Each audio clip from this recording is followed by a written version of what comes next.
site survey is the most important aspect of installing the PondHawk. You want the PondHawk performing all year long, so while the process is not complicated, it is the one step where you should take your time and think things through. There are three basic rules to the mechanics of the sun as a power supply. 1. The sun is going to travel from east to west across the sky every day. This is usually termed as azimuth.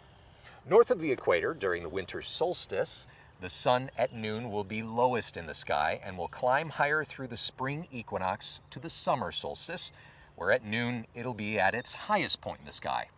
From the summer solstice, the sun is going to get lower in the sky daily until the fall equinox, where it's back to where it was at noon in March, then back to the winter solstice and to its lowest point.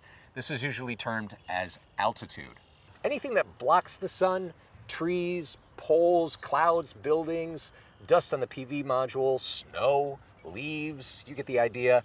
That all reduces the amount of power delivered to the site and will affect the operation of the PondHawk, so the less there is to block the sun, the better the performance. As you now know, the task in a solar site survey is to find the best location near the pond where there are the fewest obstacles to clear, clean sunlight. If you're having trouble figuring this out, try a product called Sunseeker. A lot of golf courses are already familiar with it for determining how to get the most sun to their grass.